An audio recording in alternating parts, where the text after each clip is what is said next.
What's going on, everyone? In today's episode, Zach and I discuss what we wish we would have known before starting our first natural bodybuilding preps as we look back in hindsight. Our conversation is super honest, in which we share both the struggles we faced during those preps as well as the valuable lessons we learned along the way. If you're either a prospective natural bodybuilder who's thinking about competing in the future, or if you're an experienced veteran who's competed one or more times, I think you're going to love this episode and find a ton of relatability in it. Before we get started, if you enjoyed the episode as you're watching it, please consider hitting the like button and dropping a comment. It really helps us out. All right, let's dive in. If you could go back in time to right before you started your first and only natural bodybuilding prep, Mhm. what do you wish you could tell yourself about what you were about to experience in that prep? Oh man. Um, a lot of stuff. Maybe I wouldn't have ran a marathon 3 days beforehand. No. I think the biggest thing to tell myself about it's kind of cool because like when you haven't done one, you don't really know what you don't know. You don't know what to expect. Every day is exciting. Um, I remember when it first started, it's a little tangent already. Sorry. I would do like the Instagram reel of like day one of prep, day two of prep. That lasted about 4 days, and I stopped making those updates real quick. So just like understanding how long of the grind it would be.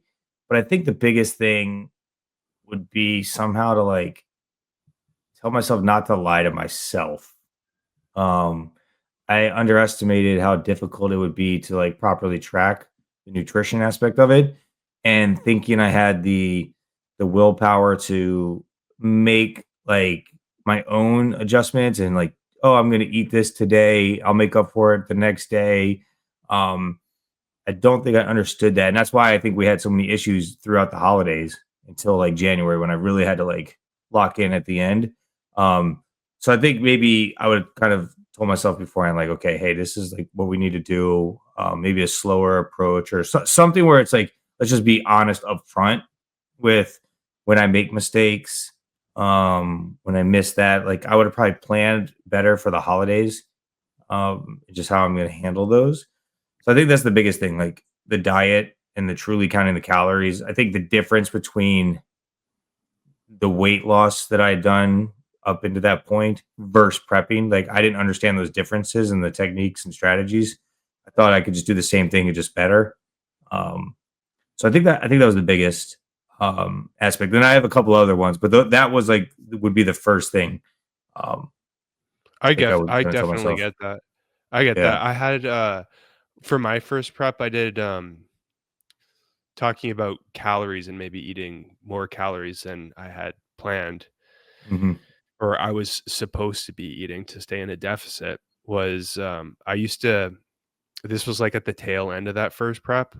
I was eating like extra vegetables that I wasn't tracking. And I was thinking like, oh, it's, an extra 10 calories, something like that. But deep down, I knew it was more than 10 calories, I think. Yeah.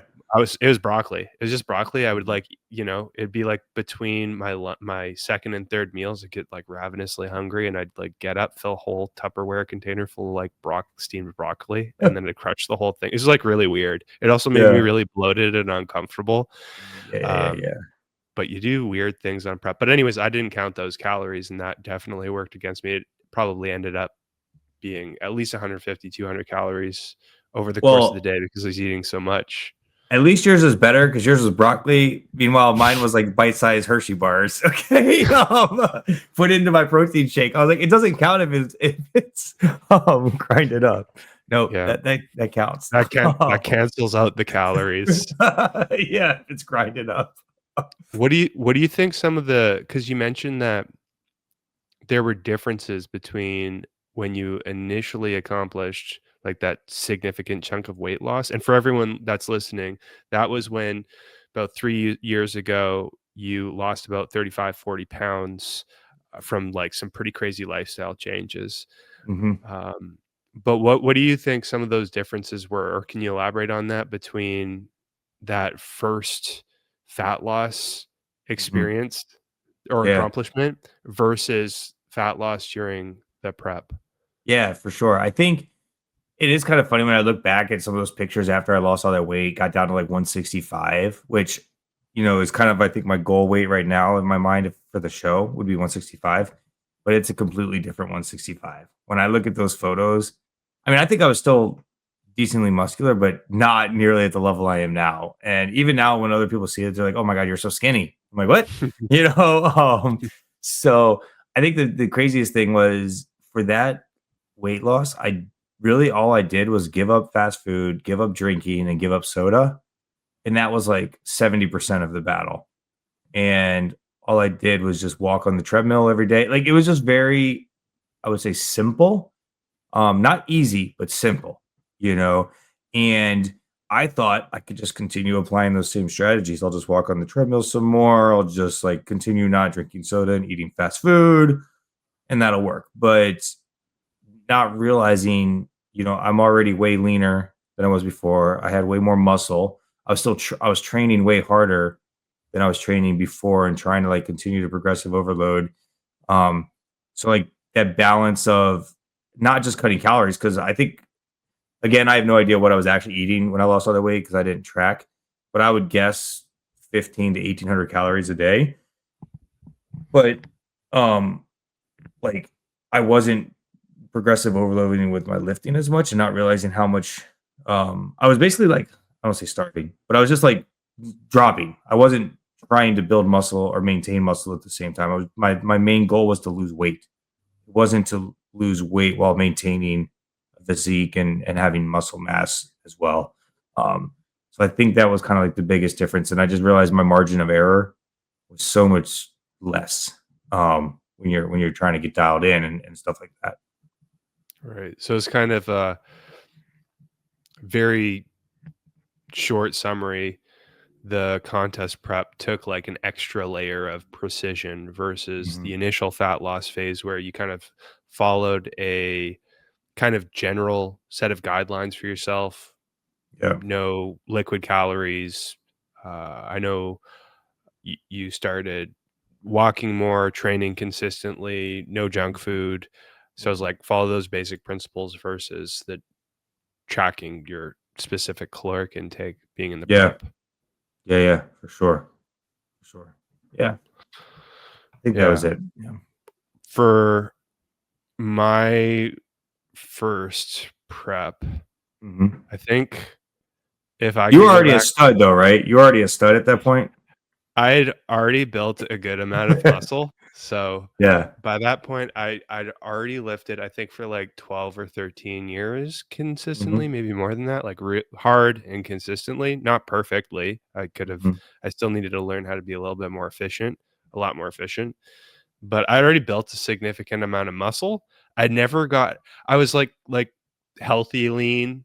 I Mhm. always kind of like there was periods where I had like very clear visible abs, Mhm. but not so much because I was intentionally being precise with my caloric intake. Like in retrospect, I wasn't really tracking my calories a ton, but I did understand the concept of eat fewer calories, you're going to get leaner, eat more Yeah. calories, you're not going to be as lean. And I understood that concept, and before the prep, I in my mind, I conceptualized it as I would ride the wave. That's how I thought about it. So when I Mm. could feel my body kind of like getting fluffier than I wanted it to, like softer than I was Yeah. comfortable with, I guess.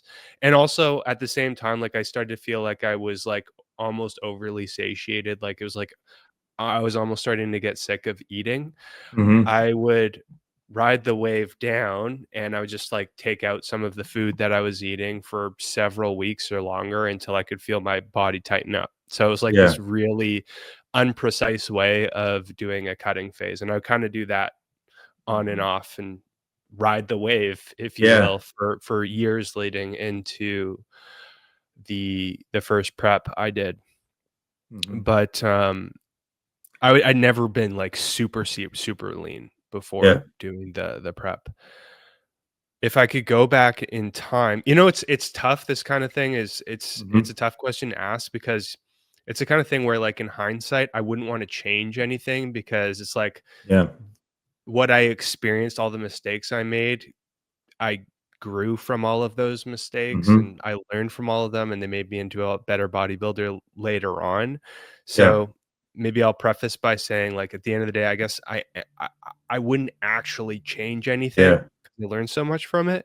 But maybe what I would do is warn myself Mhm. about some of the feelings that I would experience. Like Yes.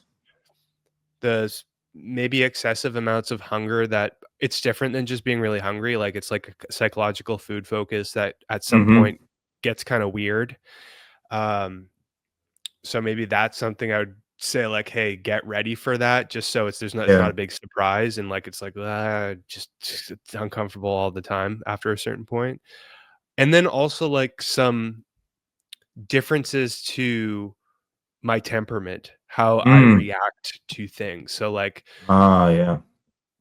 I think you can relate to this too, but Mhm. I've always found that when I get really, really lean, like below 8% body fat, somewhere, we try to, like, for open bodybuilding, I try to get as close to 5% body fat as possible, or, whatever, as Yeah. close to zero visible body fat as possible, whatever that number might be.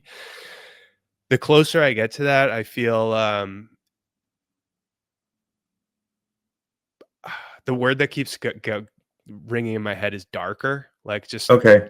less happy Yeah. I was gonna overall. say I become an asshole, but That's another way of saying it. But yeah, like,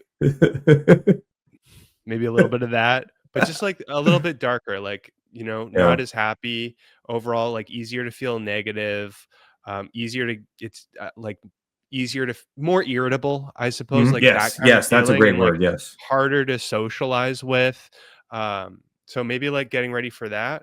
I think that's something that, for me personally, maybe we can talk more about this, but that it may be the biggest challenge of prepping is dealing Mhm. with that and managing that. I think that's what some of the best natural bodybuilders become a master of, is Yeah. mastering their emotions in that context and making sure that the people around them don't suffer from the Yeah. way that internal kind of our inner assholeness doesn't Yeah. come Yeah. out too Yeah. much. But, maybe like a warning to myself, like, "Hey, this is coming, like, get ready." Maybe, like, start learning how to manage this and Yeah. think about how you can change your outlook on life when you start to feel those things. But did you feel anything Yeah. like that? Like, when you get deep into prep, like, more irritable or whatnot? Yeah. 100%. I think especially from that push from January to March, I can tell, but it's almost like it's weird because I was also staying very busy during that time. I mean, I think even in January, I was playing racquetball twice a week, and you finally were like, stop playing racquetball. So I was trying to stay busy, probably because I was just like super hungry, tired all the time, and that's how I needed to deal with it. There's a couple people at work that had done bodybuilding in the past, and they warned me about this as well. I was like, no, no, no, I got mental toughness. I'm not gonna let my body affect my emotions, you know? Um, but and I don't even think I realized it until afterwards. And there was a couple people that came up to me after the show, like the next week, and I had a bounce in my step, a glow about me, and people were like, "Oh, yeah, you're back." And I was like, "Oh man, fuck!" Like, if people thought that about me, and I didn't even realize it, and just um, now I think for me, I think that was mainly at work. I think at home, I did a really good job. Maybe I didn't. Maybe I should ask my wife. I don't think she would tell me the truth, anyways. It's like I don't know, but I think I did a good job of because I put a lot of energy into making sure um, I still made her happy, did the things that we wanna do, like, there'd be days where we went out for dinner or did social events, and I didn't really wanna go, but I went because I know, like, she wanted to go out and stuff like that, so, I think for me, I put a lot of energy in that to make sure nothing changed, but at work, I probably let my guard down a little bit, and that's when I was, like, vulnerable in that sense of, I let my emotions or whatever, that irritability seep out, um and so I think for this next year coming up, I think now that I know I've done the first one, like at least I can expect that, knowing it's going to happen because it is a human, like it's a biological action that's going to be occurring. I think also just preparing people like, hey guys, I'm starting my prep. You know, now that's not an excuse either. I would probably tell my friends to check me as well. Like, don't let me be an ass just because of this. And I think that would actually be good because I think they would like try to pump me up and motivate me. And when I'm starting to get like, they're like, hey, do you need like to drink a LaCroix or something? Like something like that is a reminder, like a trigger for me to like realize I'm kind of being a douche. So yeah, I don't know. I think I mean, what was your experience with that with like with others? I mean, did you have to deal with I'm assuming so at this time you were already coaching. Were you doing in person still or were you online at that point? For my first competition, I was in-person coaching. Yeah. So what I found my experience was like it was like I felt slower, so like mentally tired and that like kind of that gloomier, more irritable kind of a feeling. So I worked with like different clients all day. And Mhm. so the client work that I did, it was just like I would never it was just tough not to be slow with them. Like I Mhm. felt slow, my thinking was slow, I wasn't funny. I Yeah, wasn't yeah. like as you noted, like when you got out of the prep, like you had more bounce to your step. Like when I was in the deep end of things, like there's no bounce in Mhm. my step. So like I had to like put on it. I had to put extra work into like kind of livening myself up, which is really really tough. Mhm. But I did okay at it, I think. But it was very hard. It was very draining. But I did have like a couple of experiences like from a social standpoint where like I was Mhm. like really, really irritable and like Yeah. snappy. And actually I do have one memory where like I was snappy with someone. Like there's one time in particular. It was actually a coworker. Mm. Um, and in retrospect, I wish I could go back and change that. Yeah. But yeah, it was tough for that first prep, and it was different for my second prep. I felt like I improved at it a little bit. My third Mhm. prep was the hardest because I dug the deepest and I didn't have a coach at the time, so Mm. I didn't have someone kind of giving me guidance and someone to share their feedback with me to give me some mental peace or to help Yeah. me manage things a little bit better. And so I kind of drove myself crazy. So my third prep was actually the hardest Yeah. as far as that goes. But the first prep was, I just remember it being very draining to try to like Yeah. put on a happier face with all of my clients at work. It was all in person. I was physically tired, mentally Mhm. tired. It's just like Mhm. slower, a little bit gloomier, kind of more irritable. Yeah. Um, but that was And tough. I think it's like draining, like you're saying, but also exciting because your first prep, you've never like every day you're leaner than you've ever been before. Right. So like I'm assuming the following year, it's like you're gonna be like, oh, I'm leaner than I was yesterday, but I'm not the leanest I've ever been because I'm comparing myself to last year or the year before, whatever your last show. So like for me, that was the exciting part. Every week's photos were like better. I was getting tighter, and that was cool. And then people noticing it and commenting on it. I mean, the amount of people that came and talked to me at the gym week to week, like just kept going up and up and up. Looking great. Are you competing? All this stuff. You know what I mean? So that's like the positive aspects of it. Um, so I think it's important. I guess maybe one of the things in kind of wrapping that whole aspect of that up is I would say it's way more of a mental game than I would have thought. I wanted to quickly interrupt this episode to let you know about the work that I do. I work full time as an online physique coach, helping my clients to accomplish their muscle growth and fat loss goals by optimizing their approach to strength training and nutrition. I've been doing this work since 2018 and love helping my clients to transform their bodies and ultimately their lives. If you've been considering getting some help with accomplishing your own physique goals, you're invited to hit the link in the description below to learn a little bit more about the work that I do and how I can help you. You can even use that link to schedule a free video consultation with me. If you have any questions about my coaching or how I can help you, just email me at sam@jadeathletics.ca. All right, let's get back to the episode. Both like to get through the workouts and the diet, but like the emotional roller coaster of before, after, how you look, how you deal with it, how you look afterwards, comparing yourself to others, like that whole thing. It gave me a completely. It has changed the way I look at myself, others. It changes the way I look at food.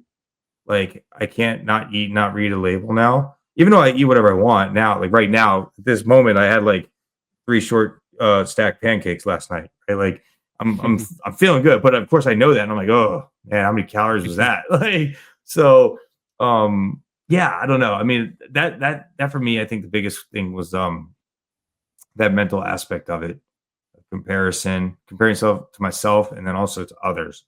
Um, I was talking to someone at work today, and I can't remember. I don't know if you remember this. I don't remember when I started thinking about it. Um, so I remember I randomly reached out to you and said, like, "Hey, what do you think? I might do this thing." I think, of course, you were like, "Yeah, let's do it." Like, of course.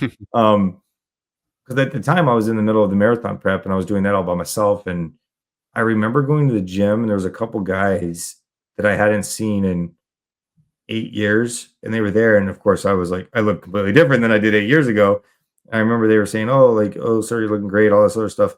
Um, are you competing? Are you prepping? And I was like, and I think that was like the original like spark that kind of got placed in there that I didn't realize, and then it just continued to like, you know, grow.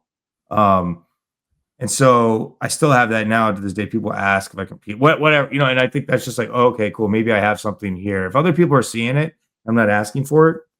Um, maybe I have something there, and so let me try it. But what do you think of for you? Because I mean, you've had obviously you were in shape beforehand. You were a trainer. You've seen other, really in shape people. You've worked with people. You kind of have like to maintain a certain physique. I would assume, like especially in person training, they expect a certain look of a trainer. Um, for you comparing yourself like from your fitness journey before that, and then since you've had other shows, how have you dealt with like comparing yourself with the first prep, the second prep, the third prep? Interesting question. I think so for me, it gets really exciting for all of these subsequent preps since the Mhm, first one. When it gets super exciting for me is when I get to the level of leanness that I reached in the prior one, and then I start to break past that a little bit. So the goal mm, is usually to see if I can improve my conditioning from one prep to the next, see if I can get a little bit leaner. So I get like, that's super exciting to me is like when I start to see new lines that I haven't seen before. Cause it's not like there's no improvement for conditioning for level of leanness. There's definitely improvements there. So I get a lot of excitement out of noticing changes that I didn't see from prior preps. So uh, mhm, I get a ton out of that. Um, as far as managing some of those, maybe that's worth bringing up. Feelings of like the mental struggle, I suppose, mhm, like the challenging mental aspects of the prep from one prep to the next. Honestly, the first several preps were kinda rough, like, I didn't really have a strategy for this. The second prep was, like, okay, I didn't because I didn't have, like, big expectations of myself. That was one of the COVID years, so, like, I didn't even know if I mhm. was gonna compete, if the show was gonna happen, so I didn't put a lot of pressure on myself, and that was actually one of my favorite preps, probably for Yeah. that reason, because it was like, "Oh, I'm just gonna go and kinda have fun, do the best I can," and that was one of my favorite preps, but I didn't really have at the time like a very concrete strategy for manage, like, how am I going to manage my hunger feelings, and how am I going to manage the irritability and whatnot. I didn't really have a good strategy for that, and I didn't have anyone to bounce back my ideas with. Yeah. Like, I didn't have a coach to talk to. I had family members that were actually really receptive and helpful, and that was really great. But it's different when you have like someone that has done it before, a coach that can, like, that's been through it before, to help Yeah. talk me through the process from based off of their experience. That it's different. It's just a little bit different. But yeah, those first several preps I didn't have, or the second and third preps, I did not have that outside source of feedbacks, and I didn't properly strategize how I would manage those tougher feelings. So they were Hmm. honestly like kind of rough. I got a lot out of seeing myself get leaner and seeing new lines come in and feel like I'm getting more muscular, or I'm more muscular at different levels of leanness than I had been at past preps. But I did really struggle, especially for my third prep, with those kind of honestly, that third prep was, I made it to the end, but, like, Yeah. I look back at that as, like, it wasn't a good prep. Like, I can Yeah. honestly, I'm glad I made it to the other side, but, like, it was not one of my best moments by the time I got to the end, Hmm. which in retrospect, I ended up learning a lot from it. Yeah. So, like, I'm glad I made all the mistakes I did, and maybe it would be Yeah. helpful to talk about some of the mistakes that I made in some detail. Um I think biggest ones would be, geez,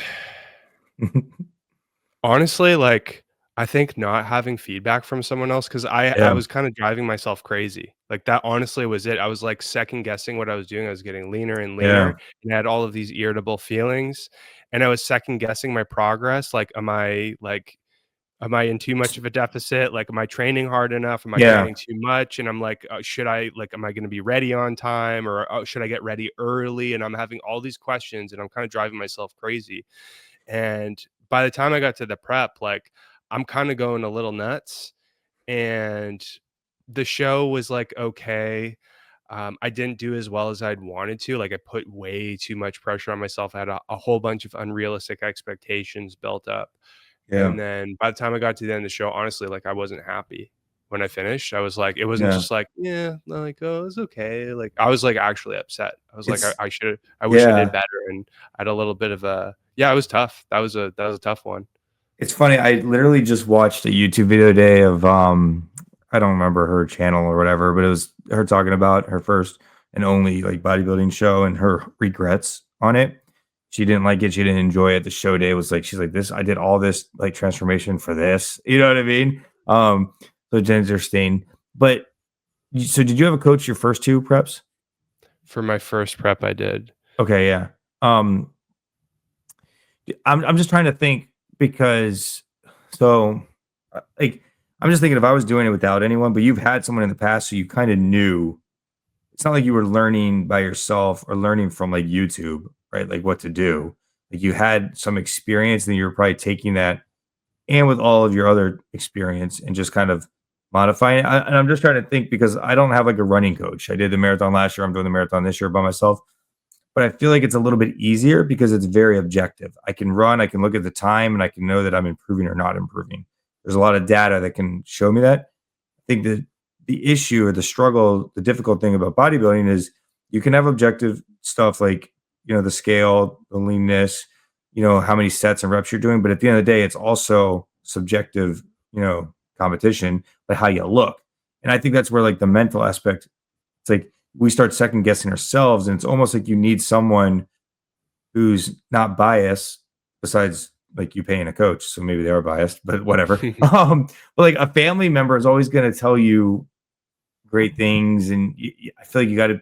They might say, "Hey, yeah, you don't look as good," but I don't know. It's like you're getting something from an impartial third party to help you overcome that last little bit. Because I'm pretty sure you probably didn't really. This is an assumption. Correct me if I'm wrong. Like, you probably didn't change a ton of technique stuff. It probably wasn't like an like earth shattering. Oh, you need to do the technique this way, and you're like, oh my goodness, now I'm gonna win. Like, it's not like that happens. Um, Yeah. Well, yeah, yeah, you're right on that. And actually, The thing that I questioned myself about the least was the training. It was like Mhm. I get the principles with this. In retrospect, I was doing too much. I was training with too much volume and my training frequency was too high. I was like digging myself into a big recovery hole, which made me feel Mhm. worse and worse and worse. And you know, when I in retrospect, when I got to about 6 to 8 weeks out, like, I just looked worse getting into the show because I was just Mhm. burning myself out because I was trying to do so much. But Yeah. where I was really second guessing myself was with the diet, with the nutrition, because I was thinking by the time I was about 6 to 8 weeks out, the prep was about 28 weeks, I think, which was the longest up to that point. The 4th prep I did was 11 months, so it beat the 3rd one. Yeah.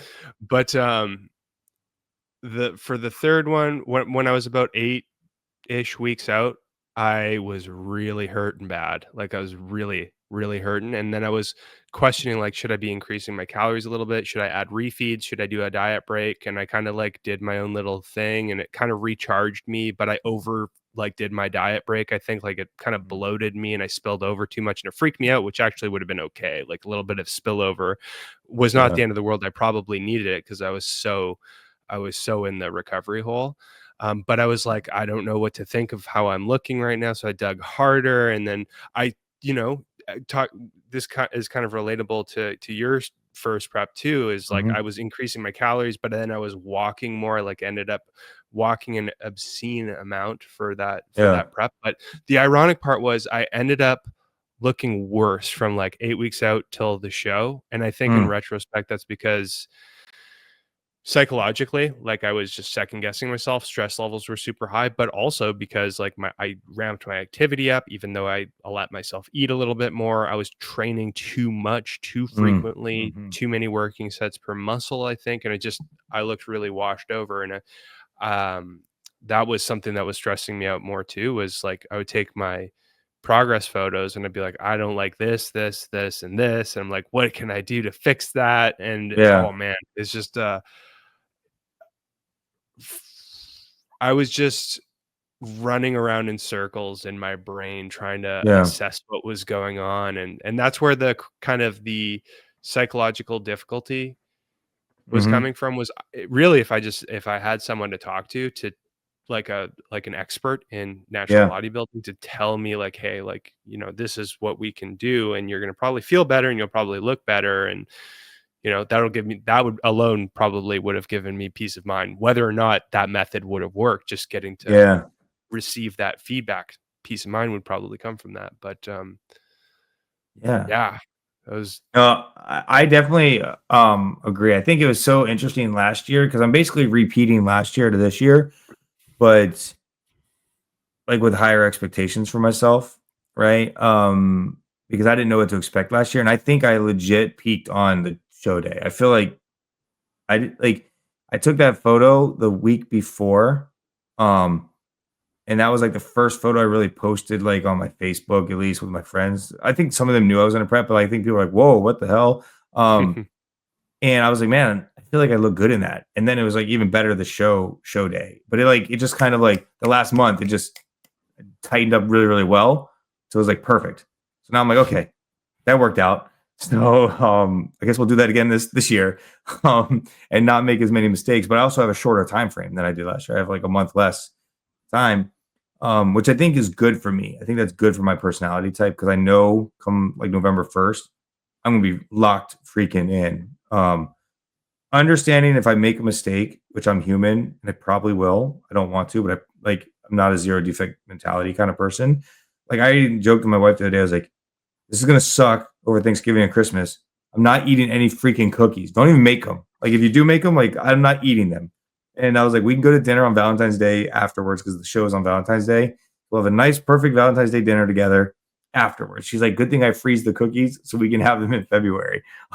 So um, I think just how I'm approaching it with the shortened time will give me a heightened sense of drive, but also I think I'm gonna have that pressure on myself too then. So that's what I'm worried about this year going into. I'm worried about it with the marathon as well. Except the good thing is I'm not as concerned because that's not I definitely think I'm more focused on the bodybuilding than the running. I think the running is just something I wanted to do at least once. And then this year is the 250th running of it's 250th birthday of the Marine Corps, and it's the 50th running of the marathon. So it's like more historic. So it'll be cool to do it. Of course, I'm competitive myself, so I want to do better. But if I don't, I'm like, I don't think it's going to eat me up as much as if I don't do well in the bodybuilding show. You know what I mean? Like I don't know why. And almost it's like I would rather the marathon prep just go better in the sense if I don't get hurt. Like if I hurt my knee last year and it was annoying and stressed and all this other stuff. So if I can just get through it, I think that's more important. But also I know myself, and game day I'm gonna like send it regardless if I'm ready or not. Um, but yeah, so I'm excited for this next one because I learned so much. I think having a coach, like you said, is so important because I think, like me and you have talked about, I kind of lied to myself and wasn't being honest with you all the way up until like January about what not me tracking correctly. And I think going this year, I think I'm going to be way more open and honest, and I think that's just going to make us even more tight and progress even more, and understanding if I do make a mistake. Like I don't think I'm going to feel bad, or I don't think you can be disappointed if I say, Sam, I had poker night and those pigs in a blanket got me. Like, yeah, like I feel like in the past I was afraid to be honest. Like, why? Like, you know what I mean? Like, it's so weird how we are insecure with ourselves. Um, but I've got a, yeah. I've got an interesting question for you. I'm just thinking of it now.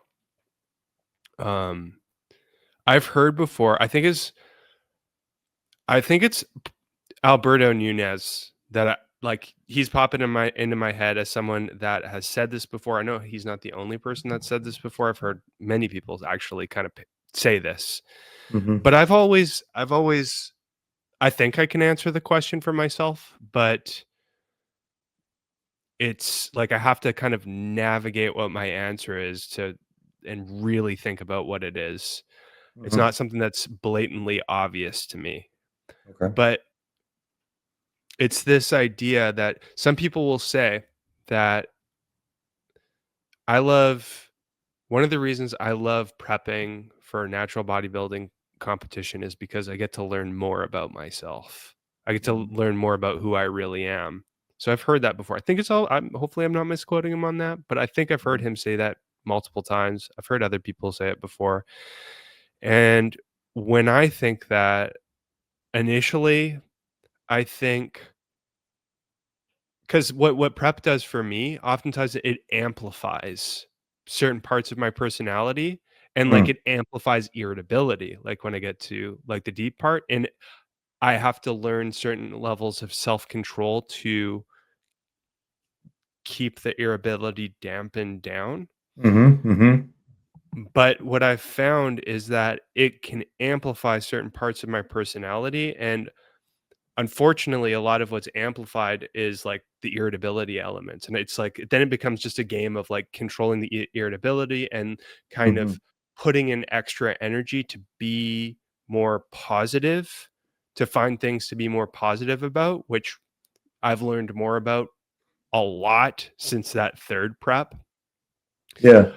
Um, but I guess what I'm curious about, like, for you, Mhm. if I were to ask you, do you feel like prep is something that taught you more about yourself?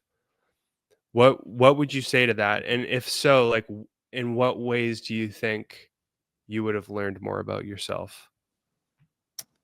That's a really good question. I mean, nothing is like popping out right away. I think what it really taught me is that when I set my sight on a goal, I will accomplish it. Um, so I don't know if that's necessarily a prep thing. It's just I think it's been my whole transformation since I've been on this fitness journey that when I give myself a goal, I will meet it.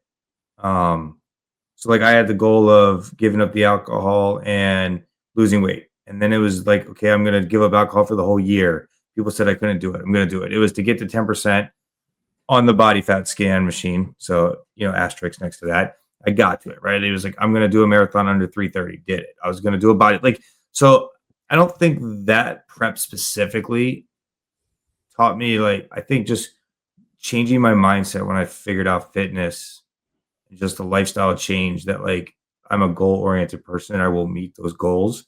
I think it taught me to to I mean, and not just the prep though, because like I think the prep amplified everything I learned in the general fitness, fat loss, like building muscle. It was everything was dialed up. But like just doing weight loss and building muscle, tracking my progressive overload, tracking my calories, like even my runs, I track my runs, I have all this data. Like that is not my personality. I am like all over the place normally. Like I don't plan for anything. What I learned is to accomplish goals as specific goals, I have to plan. I have to be organized. I have to have a goal. I have to set aside time. I have to reprioritize. So like that instant gratification, delayed gratification, I had to learn that. Like we were talking about last episode and right before, like went on the guys trip and still set time to go run. Like I think the prep just amplified that. You know, if that makes sense. So I think I already learned that a lot of those skills. It's just I had to dial it up. I think obviously dealing with like the social pressure of eating, um, like controlling your emotions. I think that's just another stepping stone in the goal for that prep is something I had to learn to do. I don't know if that answers it, but I think it's just like as I'm trying to think about that, I think that's kind of where I'm leaning. I don't know if that made sense. It makes sense. I think, like, Mhm, I'm similar too, especially the those latter bits is like, for me, I think, like, what I really learn about myself are, like, I mentioned this before, it amplifies my personality traits, mhm, tendencies, unfortunately, some of the irritableness or irritability, I should say. mhm, But maybe what I've the real positive things that I've learned about myself are the potential that I have to control. So, like you mentioned, emotional control.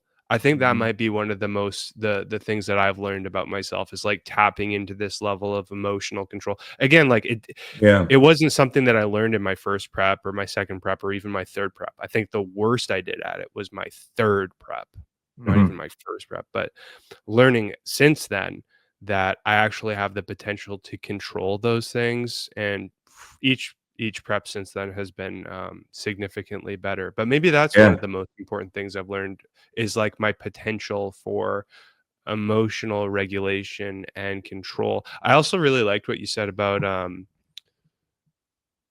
maybe it's and you can correct me if I'm wrong on this, but it's like you learned about yourself that you can accomplish something that's outside of like what you would consider your regular personality traits, like this level of organization for Mhm. tracking data and tracking progress and whatnot. I think that's really cool. I think that's Yeah. probably the similar with me is like maybe I've learned that I can take things if I have to, like if I'm trying to accomplish something like stepping on stage, then maybe that's something I learned about myself is I've got more potential than I initially thought that I Yeah. had. It kind of reminds me of what I've heard Jordan Peterson say this before about Mhm. like each person kind of has this potential that isn't fully realized until they find themselves or they put themselves in a certain challenging situation, and only Mhm. then will their potential actually be able to bloom and to grow. So that's what it kind of Yeah. reminds. Yeah, yeah. No, for sure. No, I agree with that. I like that. Um, Question for you, because this is maybe not for my first prep, but the preparing for my first prep, but after the prep. I think one of the things that I wish I could go back and tell myself or understand or prepare for was the there's a couple things, so I'll try to rattle them off, right? So like I think the biggest thing is like the mental aspect of comparison. Um like can't help myself but compare myself to others and I lose sight with what I look like. Like I would have to ask I think we talked about this. I have a joke with my friend at the gym. I'm like, that guy looks jacked. Am I bigger than him? You know, like I can't even understand what I look like compared to out of other people's eyes, right? Like when people say, "Oh, Zach, you're jacked," and I'm like, I don't I don't think so. I think I'm normal. Like, it's like you don't even understand the comparison. And so for me, that's really hard to deal with. And even on show day, I was like joking with someone the other day about it. Like I was back there like, oh crap, these guys are shredded. I'm screwed. And the whole time they were thinking the same thing about me. And I didn't realize it until after the very first call out and I won. I'm like, oh, okay. You know what I mean? And then I started getting more confident about it. Um, so I mean, what's your thoughts on that? And I have a couple other things about it, but specifically that one, like the mental aspect of comparing yourself against yourself, others, how you view yourself afterwards, how you view yourself. What are your thoughts?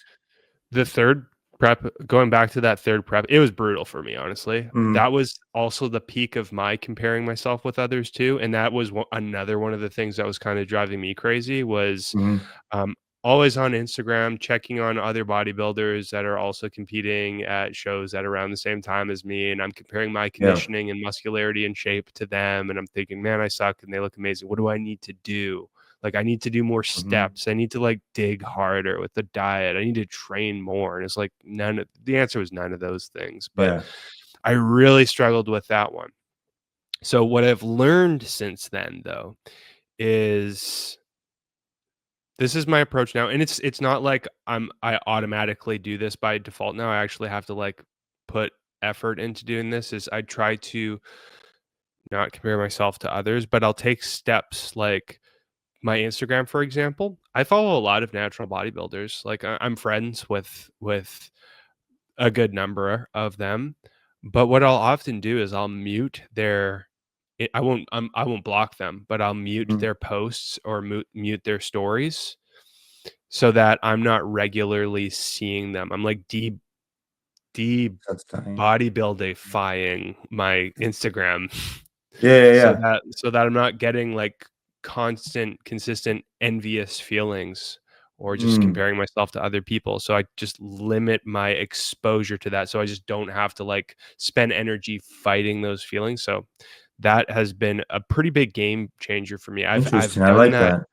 through the majority of this improvement season. I did it probably a year and a half ago, and I'm doing it through all of I'm in the midst of this prep right now, my 5th prep, and I will make sure that my phone is set the same way all the way until I do my shows, and I'm gonna make a point of when I get closer because that's when I know I'm gonna care even more Mhm. is I'm just going to make a point of not looking up other athletes that are competing at the same shows as me because I've done that in the past.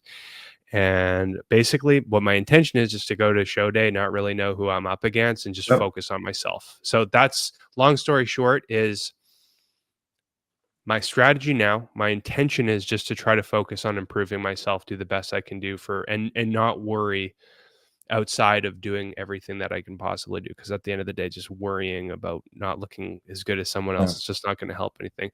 But a lot of that came from learning the hard way. The third Yeah. prep, honestly, like it kind of Sounds like crushed it me. broke you. Well, Yeah. it honestly, it did. Like, oh, I Yeah. gotta when I got off the stage, I was pretty like it was almost like because I was associating so much of my identity with that prep. I was like, I'm putting everything into it. At the time, it was the longest prep I'd ever done. Like, I really Mhm. put too much pressure on myself and I associated it with like my identity. And when it wasn't just that my placing wasn't as good as I wanted. And at the end of the day, like it wasn't even that bad. There's like 14 athletes on stage with me in Yeah. my class, and I was top 5. It wasn't top 3 because I wasn't called up for the top 3, but it was 4th or 5th, Mhm. um, which isn't bad. But Yeah, you what I still was really yeah, especially with the number of athletes that were there, and but what I was really upset about was, like, I didn't like how I looked. Like, that was it. Mhm. Like, more than anything else, more than not getting the medal I wanted, I was just unhappy with how I looked. But when I finished that Yeah. show, there was, like, almost like a mini kind of because I put so much mental pressure on myself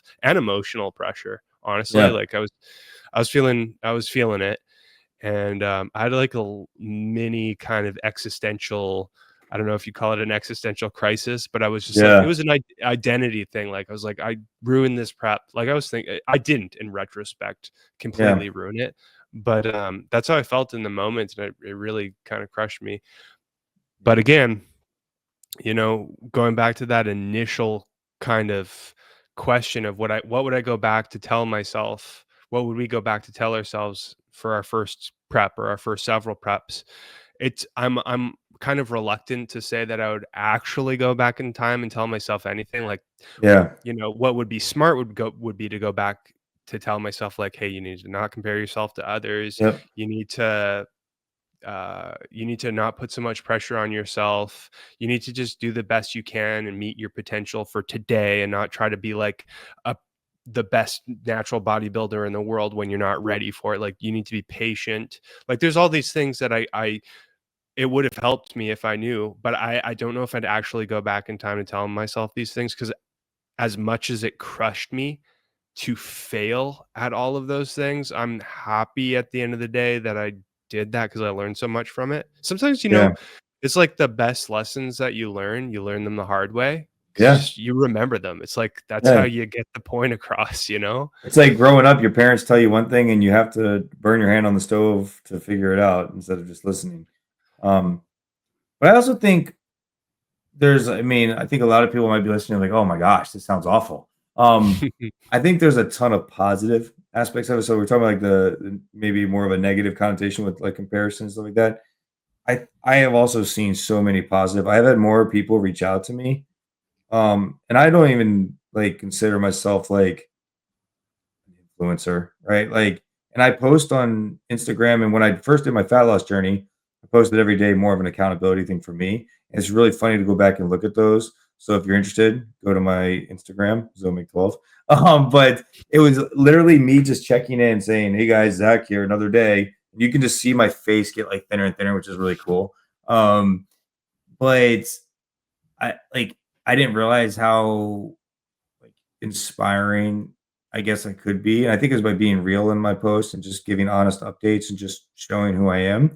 I've had so many people reach out to me, so many like people at work look up to me for it. So I think that's the positive aspect of it. People are so odd like that you do like a marathon and then a bodybuilding show right afterwards. I mean, people like I don't know, they're like, "Oh my goodness, I can't believe how you do that kind of stuff," like, super inspirational, and so they might be blowing smoke, I don't know, but there's no requirement for them to say those things, so that, like, gives me a positive aspect of it, like, it can make someone else's day, it can give them, like, hope, it can help them along their journey, and even now, I almost because I know that I like receiving positive feedback, when I see someone on Facebook post something, like, hey, they've been in the gym 5 days in a row, and they post something, and it's like, "Oh, I just got up and got" I'm always liking, I'm always commenting on it now, like, "Good job, way to crush it." Even though, like, maybe they're not really crushing it, like, I mean, they're crushing it, but, like, like, I just wanna give positive vibes. I think that has been, one of the good positive aspects of it when it comes to the mental That's a space. really good point. Yeah, comparison isn't all doom and gloom, that's for sure. It's like, inspiration. Like, you can use that to motivate and inspire others or uplift Yeah, others. And I know that yeah. we've talked about too about like leadership and, you Mhm. know, from a leadership standpoint too. It's like people Yeah, want to follow someone that uplifts them and inspires them. So yeah, that's a huge positive. And also yeah. too, it's like a point can be made. I felt this from a positive perspective too. Is Mhm. like I'll see a natural bodybuilder that I really look up to and I aspire to be more like. So like Jeff Yeah. Albert, for example. It's like amazing physique, world class physique, top 5 at worlds, I think 3 times. Mhm. So it's like, what can I take from him to apply Yeah, to what I'm doing to become better myself? So like I think where it becomes not helpful is when you cross a certain threshold. Like if I looked at Jeff and was like, I want to look like him this prep. And yeah, I want my delts to pop the same way as him. I want the same shape, so on and so forth. Like I want to be just like this other bodybuilder, I think Mhm. that's where the problem is. But if it's maybe it's like the positives that we can take from Yeah. comparison is like, what is this person doing that I can do to help bring my progress forward a little Yeah. bit? So like, what can you learn from other people, I guess, Mhm. is the short-winded version Yeah. of the long-winded kind of Well, I think we explanation. always say, we've said it multiple, and it needs to become a tagline for it, right? Like it's always about the journey, not the destination, right? So like the destination in this aspect is like comparing yourself to that other person to look like them. That's not the end game. Like the journey is like what are they doing to better themselves, and what can I learn from it to also better myself? I think Yeah. Oh, that's man. Yeah, yeah. yeah. Shoot. Yeah, that's a good one. Yeah, We should have earmark that. yeah, Yeah. we should have led the conversation with that. If I Yeah. could go Just back in just time, splice that and then put it there. yeah. Yeah. If I could go back in time at the and talk to my past self, the beginning of my first prep, that's probably, if I could say something, that would be the one thing. Would Yeah. probably be Yeah, like, yeah. "Hey, just remember, it's about the journey, not the destination." And it's not even just with the singular prep.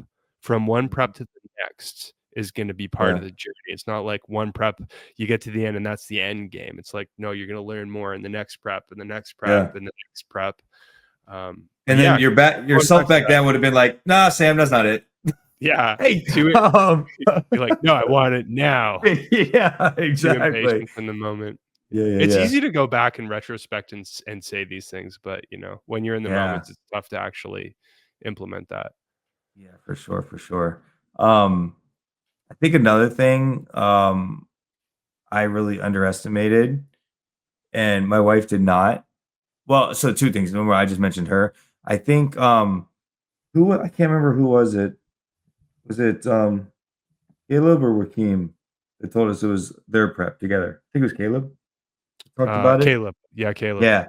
Yep. I love that quote, and I'm going to, like, take that with me to this one, like, and just totally appreciate my wife way more than I did, Yeah. last time, as, like, we do this, together, but I did not realize the addiction of this and the hook that I was gonna have.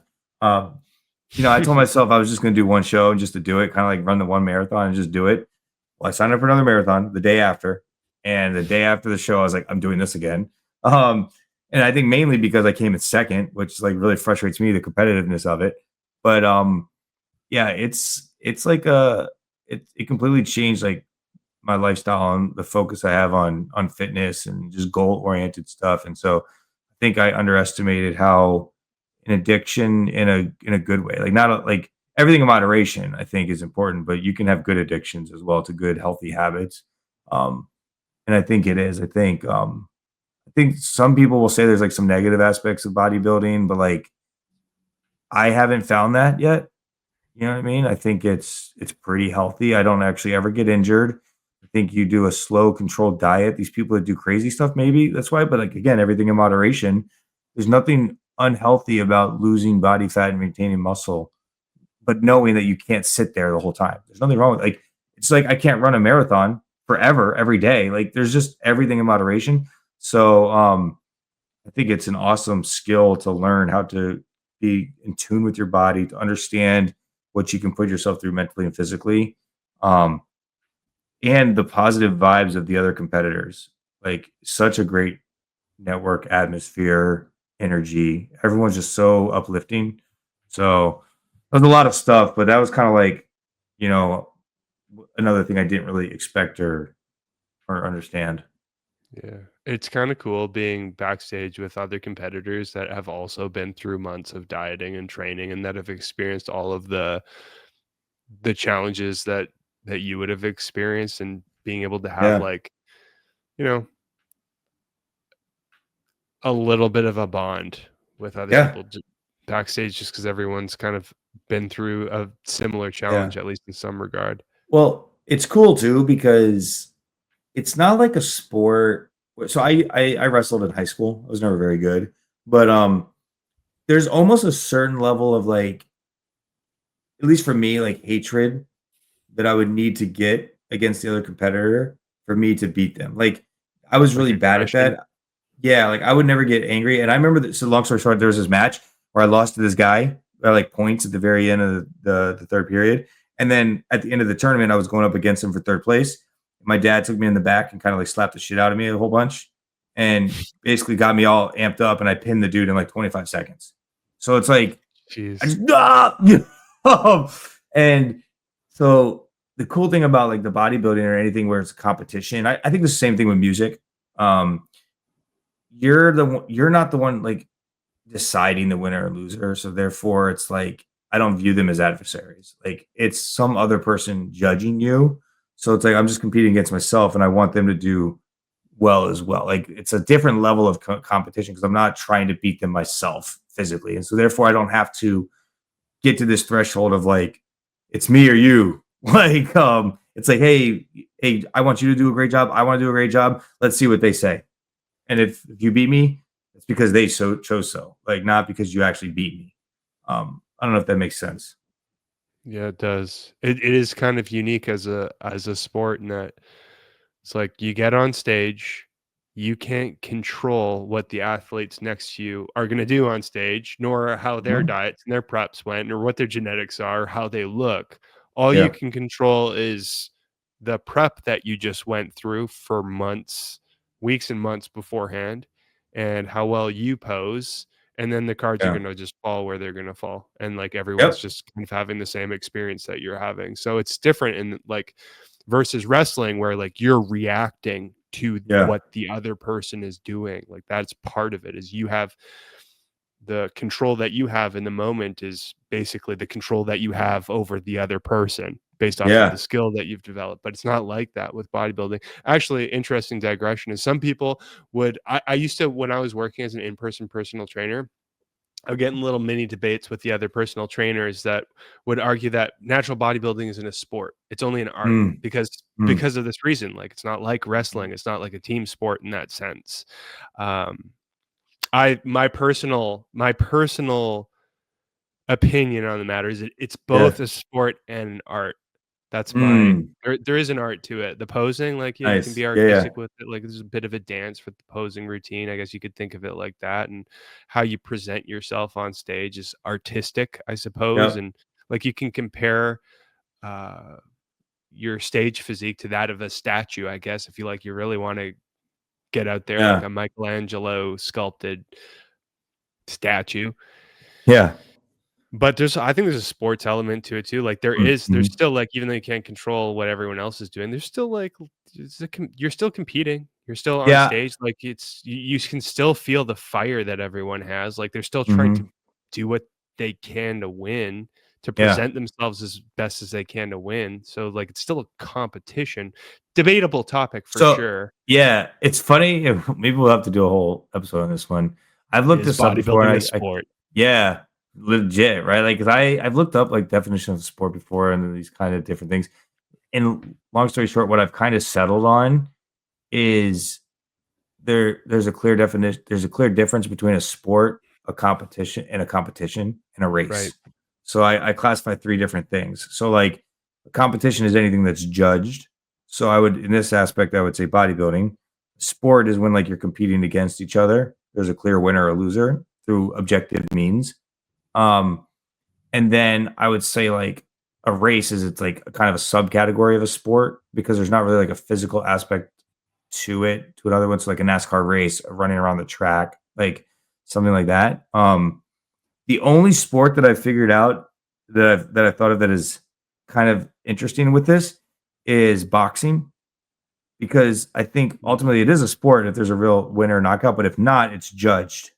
I guess you could say MMA as mm, well. Like there, then the competitive, like the judges are now judging it based off of their criteria, what they thought, what they saw. Like you could say there's data points, but it's interesting. not clear. So those are the only, in my mind, but I don't think you can argue those are not sports because there's the capability to get knocked out. Like, so that's kind of how I Interesting. wrestled with it. Because I've had this debate with all my band friends. Because music people think marching band's a sport, and I'm like, it's not a sport. Stop, stop, right? But I do think it's got a physical aspect of it. There's competition. There's like competitiveness. But I just define it as that's a competition, and that's just as respectable as a sport. Why does it have to be a sport? Like, what makes a sport better than a competition? Like, you know, It's just a different criteria. It's kind of how I thought about it. I like But that. yeah, it kind of, because like so many people are like, oh, that's a sport. I'm like, no, it's a different tier. It's a different tiered thing. We're in a different Is game. is figure skating, because it's subjectively judged, would that That's a just be a competition competition and in not my a mind. sport? Yeah, that would be my mind. A Interesting. competition. Gymnastics would be a competition because it's judged. Right. Right. So yeah, I think as So long as you do that, it's easier. Yeah, so bodybuilding technically would only be a sport and not a competition if, like, you got on stage and it ended up turning into yeah, a brawl, and yeah, basically or like last sumo man wrestling or standing. something. Yeah, yeah. Or just like some, Yes. like, crazy MMA brawl. Oh, let's go Yeah. with sumo. I like sumo wrestling better. Let's stick Yep. with that. Or just Um, like who can climb the stairs the longest. Something like Like some that. athletic. Last Yeah, man, yeah, yeah. but basically, like, if it was last man standing, Yeah. then it would Yeah. Yeah. be Yeah. Yeah. clearly objectively a sport. Yeah. But, But you did bring up a good point about the art thing, and that's the last thing I'll say that I wish I would have known before. And I think you kind of warned me about this, and I didn't listen. The posing. So anyone that wants to get into bodybuilding and you want to do a prep, start posing early and often, and learn to love it. I didn't until it's too late, and I feel like I could have done better. Like I don't know how to make my lats flare at all, still to this day. And I don't know how to pop like my back. My back pose is awful. Caleb crushed me. He just like, and so I think for this year, I'm definitely gonna start practicing earlier, and I think I'm gonna try to get my transitions better, really enjoy it, and kind of sell the art aspect of it. And I think I'm a little bit more confident about my physique than I was before, and so I want to show that off a little bit more. And shout out to Brandon, so who kind of helped me with that. So go follow his stuff as well. yeah. Well, Yeah. what's funny about that is I mentioned, like, off air, I talked to Leo King yesterday, Hmm. so I've got an episode with him coming out soon, and for everyone listening, Leo is the head of the WMBF Canada Federation, and he's also a pro natural bodybuilder. He's come top 5 in worlds multiple times. So he's a top tier natural bodybuilder. And one thing that he mentioned was specifically about the posing was, like, he said he felt like it took him 10 years of competing before he Hmm. felt like he was, like, kind of confident about his posing. And maybe don't quote that exactly, like, watch the episode and Yeah. see what he actually says about it, but it was something to Fact that check effect. you in the comments, right? Yeah, leave a comment below if I'm wrong, Yes. or if I'm right, also leave a comment. Yeah, just leave a comment. But the point is, yeah, it takes a while to, I think the posing itself Mhm. is a skill, and it takes time to develop, just like lifting weights is a skill that takes time to develop, Yeah. and building muscle comes with lifting weights. But Yeah, but I would say for first time competitors, own that early because what you don't wanna do is do all this hard work and then feel like you got robbed by the judges and the competitors because you didn't know how to show off the muscle. And there might be times where you feel like you clearly are leaner, more muscular than the others around you, but you just didn't know how to demonstrate it and show it. And therefore, that could be more you're adding additional frustration that you may not need to if you just spent the time learning the aspect of that you know the competition. um, so yeah, yeah, I think that is wise advice. yes, yes. My first competition, I won my class. It was a Mhm. small class, but I still got a gold medal. So, hey, you don't need to say it was a small class. No one needs to know the size. Hey, you won your class. Okay. Oh. um, and the critique I ordered critique from the judges. It was great, actually. Like, it was like one of those. I got the posing routine and all of the comparison rounds in video with the head judge actually commentating her critique through the Oh, nice. entirety of it, which is actually, like, that was awesome. That was, like, the best Yeah. critique I ever got. But most of it was just like, I don't know what you're doing with your posing. Like, if this was a posing contest, you wouldn't have won. Basically, it's like, it's a good thing, like, you had muscle Yeah. and, like, you were lean enough, but, like, you need to work on the posing. So that's to your point, in Mhm. that maybe it is helpful to not overlook the posing. Yeah, yeah, for sure. For Cool. sure. Awesome. Well, what do you think? This was an interesting one. Yeah, yeah, it's good. I think it'll be good if someone's interested in doing it. This will be a good kind of like you have someone like yourself who has 5 preps, right? You're on your Yep. 5th. Yep. Um, and me who only did 1. So you get a different uh flavor from 2 different people with 2 different experiences. Um, so hopefully you can, if you're getting into it or you've done it before, you can also resonate with some of these things. If you do, maybe put a comment. What was the biggest thing that you would have learned? Or that if you could go back in time. And if you're looking to get into bodybuilding, hopefully don't focus on the negative stuff. Just be prepared for it. It's a challenge, and anything worth doing is hard. So just remember that. Yeah. And if like you can take something from my experience, like my first 3 preps were rough. Mhm. Like first 2 were okay because I was so green and that it wasn't until my 3rd one overall, the first 3 were pretty rough. Let's just say that. Mhm. So, if you can learn from my experience, like it's if you have had a rough experience or if the experience that you do have doesn't go quite the way that you intend it to, you can still learn lots from it. It might kind of sometimes it might suck in the moment, but you can still learn a lot from it. And in retrospect, if I could go back, I probably wouldn't actually change anything because I feel like I Yeah. learned so much and I feel like it made me into a way better bodybuilder. My 4th prep was the best I had ever done, competed 4 times in that season, and it was the best I ever looked, largely because I learned so much from the preps before that, and this prep is going even better than the last one Yeah. so far. So, there you have it. Definitely. Anyhow, this was awesome, Zach. If it last thing, I suppose, if you enjoyed the video, please give it a like and comment, consider subscribing to the channel. It really helps us out. Um, but yeah, thank you for watching, and thank you, Zach. Yeah. Thank you.